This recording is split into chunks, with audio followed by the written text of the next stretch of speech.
Hello and welcome to this edition of Defacto Review, a weekly roundup of the biggest stories shaping Mongolia. Here with us tonight is commentator and host Jargle Defacto. Good evening. And I'm Terrence Edwards. We're live on Facebook at V Television, but we want to get your thoughts, so send comments on Twitter with hashtag Jargle_Defacto.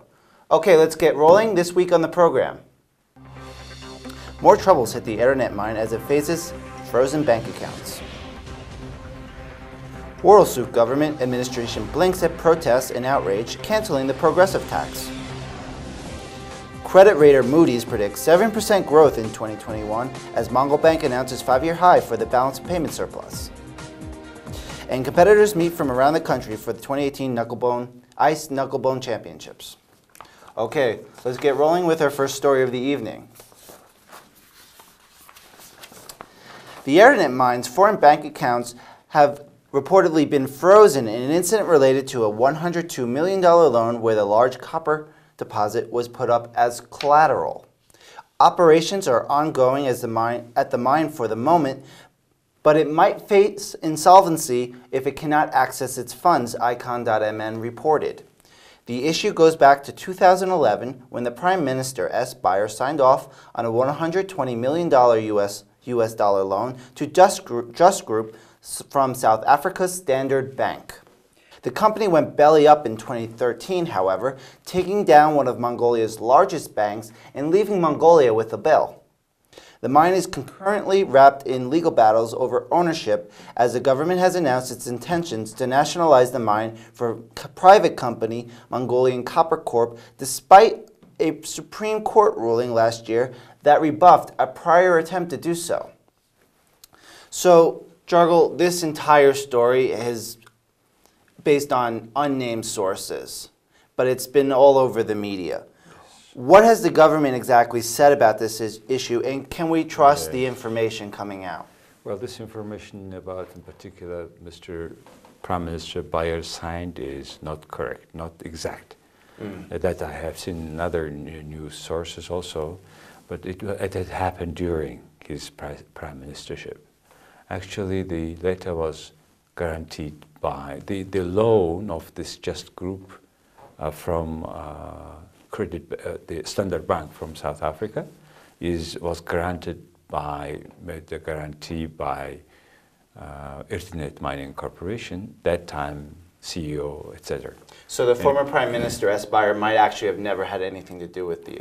I would not say that, but it had happened during his... it happened during his administration, but he perhaps didn't sign off on it. Because the size of all this happening, we would not say that it happened without the knowledge or consent of the related higher-ranking officials. What exactly had happened was Just Group got credit line from Standard Bank like any other petroleum importing companies in the country, because there was big cash flow, there is material collateral is there, it was more or less secured, and the Standard Bank is usually a bank that comes to the developing countries first from all other AAA banks. So they have been working with Mongolia for quite some time, in particular with this Just Group. Yeah, so they're a bank that typically pioneer frontier markets like Mongolia was at the time. Exactly, and what exactly happened was Just Group was, as an importer of fuel, diesel, etc., they were supplying ERDENET Mining Corporation and Mongolian Railways. Okay. And ERDENET always receiving service of Mongolian Railways, but they were not paying on time.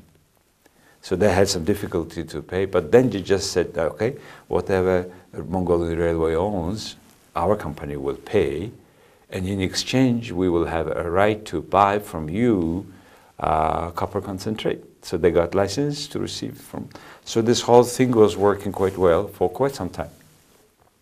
Since 2007, Just Group was receiving several times a loan from a Standard Bank, and all things were very well happening because it was good for ERDENET to pay bills like to railway to just company in the form of copper concentrate. It's kind of a nature barter changes. Barter exchanges. So all scheme was working very well until 2012 when the Democratic Party won, and then they have like in Mongolia, in all cases, if political party wins election, they replaces the whole CEOs, executives of state-owned companies, and they cuts their connections with other private companies, which seemingly supported the other party political financing. So in 2012, just the scheme of this mutual payment and barter trading had stopped. I mean, the cash flow had to stop it because Just Group cannot sell anymore the copper concentrate. So then the problem comes. Then ERDENET, then the Standard Bank asked ERDENET now to pay because you made a guarantee. They said, no, it is not our document. We have not signed. So this was the cause of all the arbitration things, everything. And this is some years past already. It's 4 years went on. And since 2012, things started, the mid of that started, and now there was a decision of arbitration to pay, ERDENET to pay. They were not be able to mitigate back to this arbitration decisions. Now what happens is London Arbitration Court made decisions. ERDENET total pays some $100 million US. Just 51 of them is just for the money they have received, but the remaining is the legal cost for the last 4 years, court, everything, interest. Yeah. So now you pay, otherwise you will pay every night this amount of money. So now the country is in dilemma. Now 2 ways. One, Mongolia became a member of New York Convention. It is about arbitration. It is enforcement of other countries' arbitration law inside of your country. This is the convention from 1958 even. And Mongolia had joined that convention in 1994. So according to that convention, Mongolia, the London Arbitration Court is to ask Mongolian court to enforce their decisions. We have joined it, so Mongolian court probably will receive original documents, then they will make also another investigation whether it's fake or not, etc. There's one issue. The second issue is then ERDENET probably in this case is pay that money now and take this money from Just Company or whatever is remaining from Just Company, from Mr. Batsu and related other political officials if they can raise the issue who had signed it, if they have signed it. But for that second part, okay, we pay first and then we get it from all this related people who has the responsibility, right? Yeah. Then the problem is, then what if Mr. Batu has no property no to pay? In particular in the context of he owned a bank, saving bank. He wanted to sell it, central bank did not allow him to sell, and somehow the state took over the bank. Now whatever is state bank, inside there should be a part of saving bank's assets. And that asset should be held responsible or against the money to be paid or not ERDENET. Paid, yes, not ERDENET to be paid. So you're saying the savings bank, which became state bank, should be footing the bill, not this copper mine. Because it was a property of the Mr. Batu. Yes. So this is one of the way, but it is very long-term process. Yeah. So the third, what I would think is, how can we assure that this sort of thing is not happening with, we don't know either happening or not, must probably be happening as well, that those, or those who is not coming to London arbitrage, maybe it's happening inside of the country. So what can we do for sure that this so-called state-owned companies of Mongolia actually owned by political parties, turned out, right? And they do whatever they figure out or whatever they in secret do misusing our property. So we should stop that. For that, I think all Mongolian state-owned assets should be privatized through shareholding companies. Yeah. Make shareholding companies, get people buy it, and probably one buyer maybe cannot buy more than 5% or so that many people owns it. And plus, first you should sell it 60% so that we have a control. Nobody's stealing like this or making guarantee to something that they have nothing to do with. So what I'm wondering is, ERDENET is in the middle of this ownership battle where the government is arguing it's in the best interest of the country if they manage it. Do you think this incident hurts that argument? Maybe private investment would be better management? Sure. In any case, in our Mongolian conditions, where we have this level of non-transparency of political party financing and the level of corruption, the best thing is the market is to control state-owned enterprise through their shares. Okay, we're going to move on to our next story of the evening. The Prime Minister has given in to public demand on the unpopular tax hikes amid protest and outrage. Taxpayers will be subject to only the 10% flat tax they were in previous years, Gogo News reported Prime Minister Okhna Hurlsik announcing. The Premier said in a look back at his administration for the first 100 days in office that the rollback on tax cancels the progressive tax that would go up to 25% for the highest income bracket, with the approval of the International Monetary Fund after negotiations. Taxes already paid will be reimbursed to citizens, the Prime Minister added. Meanwhile, taxes on interest earned on savings are still in place and the higher retirement age is still left intact, although it will be implemented at a slower pace of about 3 months extra per year. So, is Mongolia actually in the position to just cancel this tax? Because these were put in place to generate more revenue because of the financial constraints of last year. Originally, this was the idea, and it was also included into the conditions under the IMF bailout program. And they've given their blessing according to the government. Yep. And that time when they have increased that the just 10% over in the 2.3 and 2.34 brackets, progressive taxes, then people were saying that it is not the right way. And people went to street, demanded that abolished because that new tax is, this new system is abolished because it was really hurting a lot of people from the middle class who just start to earn just 1.5 million, 2 weeks, about $600. And salaries are raising with inflation, of course. Yeah. So the government had to get it back, to abolish what they have rolled back that tax. And the question is coming, why you would make a tax law some 9 months ago, then later to get it back, which shows our parliament's capacity, to make a law. Then why once they have made the law, then they are changing so quick, etc. But good thing is, if it is wrong for the economy, they could change it. They could abolish it. That is annual. That their own decisions. That was good for the economy. And of course, people are benefiting from the increased coal demand last year and the greater revenue that came in from coal. Yep. And also the reason of this tax change was also the companies started to change the level of salaries beyond that bracket. Yes. Which gives a company a more kind of maneuvering. Instead of paying salary above that level, they started to pay a different way to compensate the wages of the employees.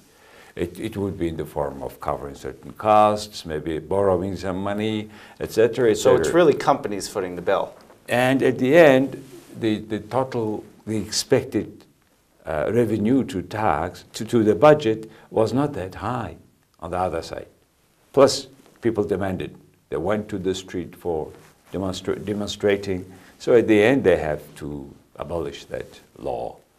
And also, I would like to highlight that increasing taxes is not good for private sector, competitiveness of private sector, because in Mongolia, the running business is not that easy, and plus now hiring somebody will become more expensive. So that's one of the reasons they have to roll it back. Yeah.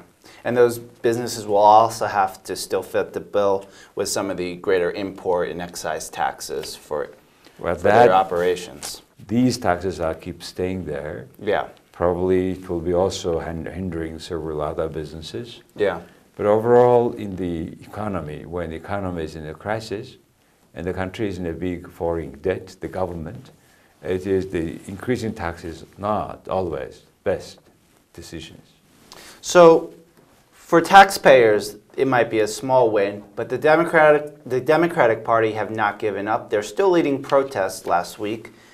What's going on from their side? Why do they continue?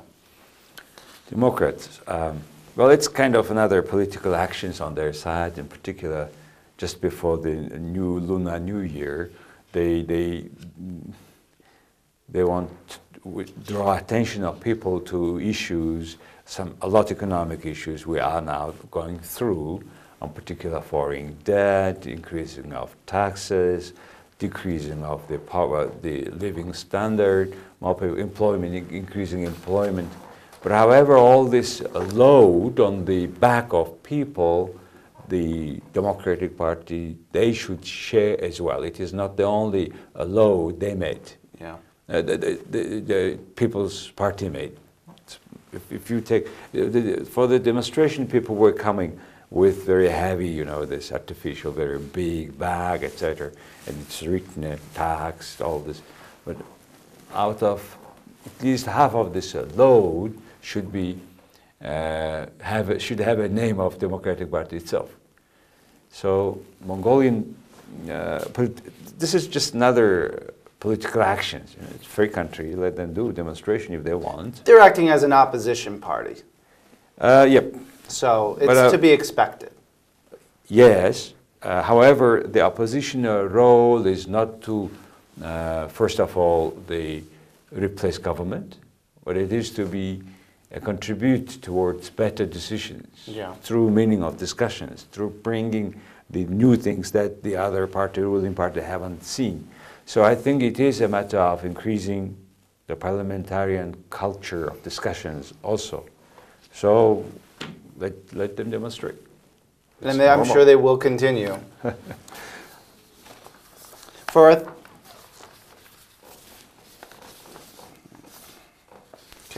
our third story, some good news for the Mongolian economy. Mongolia is getting more and more good news about the prospects of an economic rebound as Moody's Investor Services predicts 7% economic growth in 2021. Moody's predicted strong GDP growth on the back of robust demand for its natural resources. It predicates its growth projection as long as Mongolia can follow the guidelines laid out by the International Monetary Fund for the $5.5 billion bailout last year. More evidence of greener pasture comes from the Bank of Mongolia's announcement that the balance of payments topped its highest surplus in 5 years. The bank cited rejuvenated foreign investment and proceeds from the so-called KNUCKLE-BONE as the biggest contributors to the $1.45 billion surplus. So, should we get out the party balloons? Is it time to celebrate? Not yet. Not yet. Not yet. So, are there more trials ahead? What happened with Moody's rating was they just, if it's 5 classes, they are usually about this kind of. Mongolia from here went to this one. Yeah. So it is not that big celebration happening. And plus, but it's good thing is it's going up. It's up. A little bit up. Yes. It's not flat either. Yes. In order to have a business foreign investment, then you should have a third level or fourth level, which is still a lot to go ahead. Yeah. But the major thing was, Mongolia's economy is going to be less vulnerable to fluctuations of prices of commodities, gold, copper, coal in our case. How is that? Well, first they say that most probably these demands will stay high, price probably will not that much big differences fluctuating, which gives a good chance for mining minerals depending economy like Mongolia to be less vulnerable. So, but still, I think we go a lot to go ahead to have that level of B, etc. Now we have just from CAA we went up to B3. Yes. Now B2, B1, B, so a lot of things to increase. And it's also worth mentioning that Fitch ratings were a lot ahead of the time. They were about 3 months prior to Moody's raised its credit rating.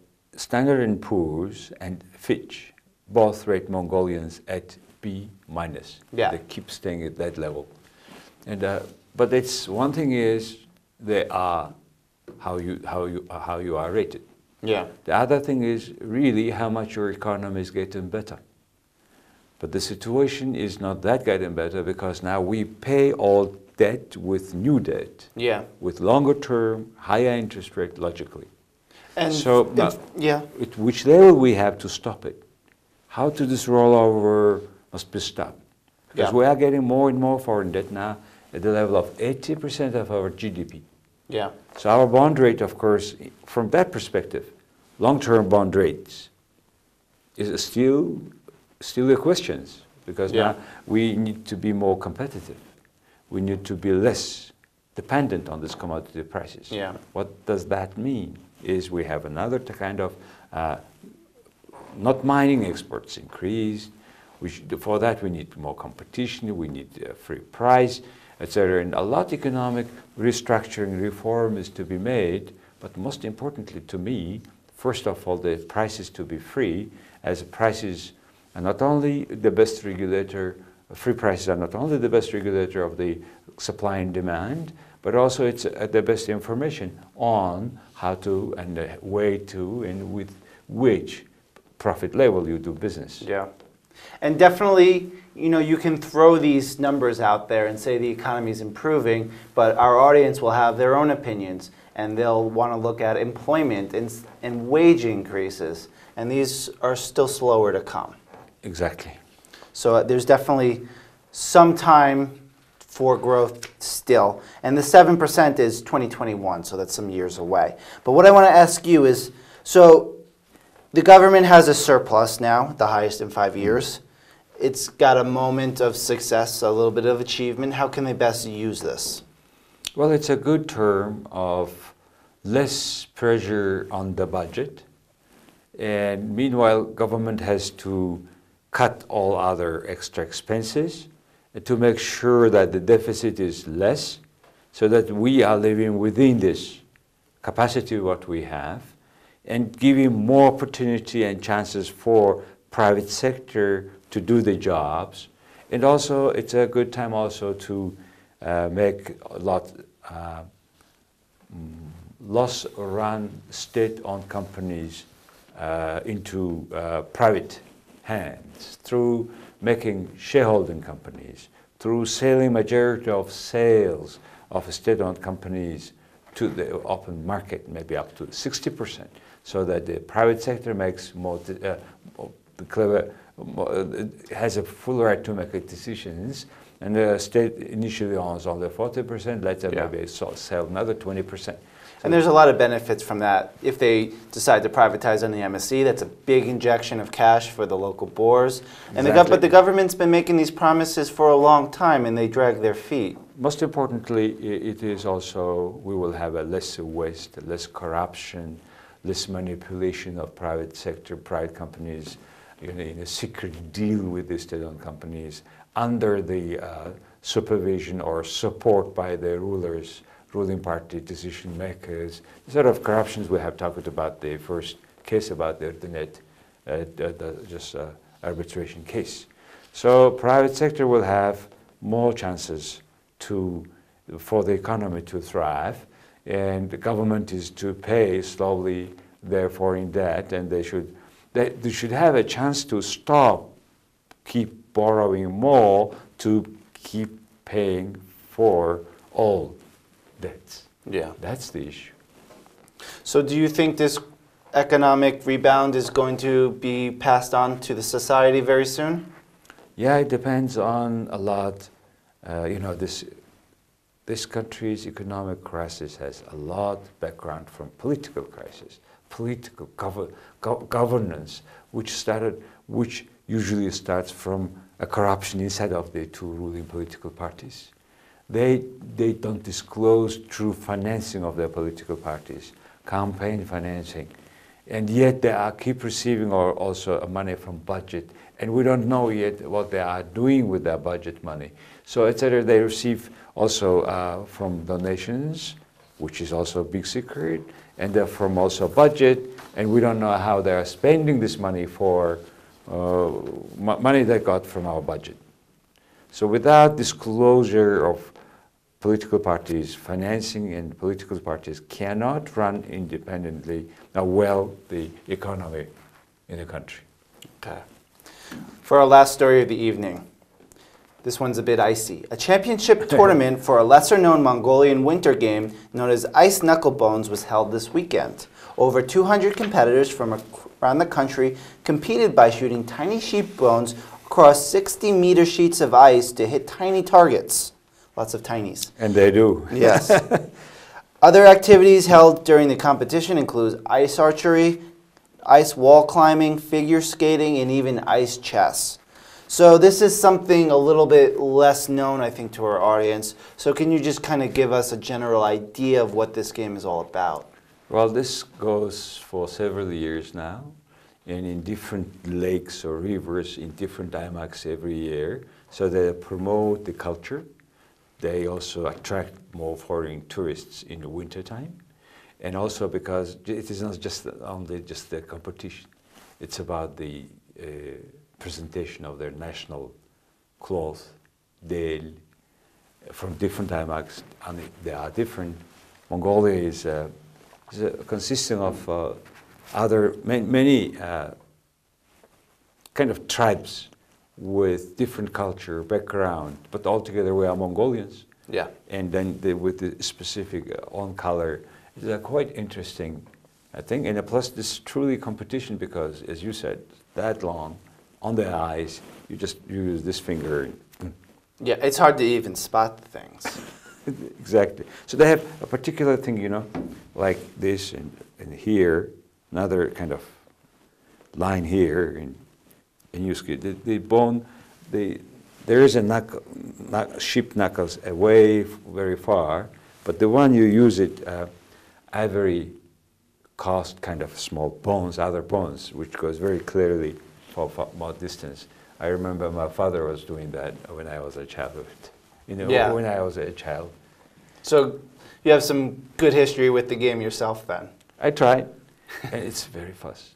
Yeah. It sounds like, you know. Yeah. And this is the way kind of also beating. Yeah. This is an old traditional game. Now I'm glad that it comes to sort of competition in between IMAX, songs, and people come with this beautiful colored clothes, and I think it's fun. You know, I went to last year's. It was held in Arhangai, and definitely the highlight for me was just seeing so many bright, beautiful costumes on a really gorgeous lake. It was really something to see. Just like any competition, it makes people united. Yeah. By competition. And people, if we are competing in the sport, it's always good. Like Olympic Games, which is coming now in Pyeongchang soon. Well, that's our show for the evening. We hope our briefings will give you a leg up as you join the new work week. Any final thoughts? Thank you for visiting us and watching our program. It will be tomorrow on our website, Defacto.com, where you can also subscribe newspaper in English, Mongolian, and Japanese. Weekly, independent, analytical newspaper. Thank you very much. Good night, Ulaanbaatar.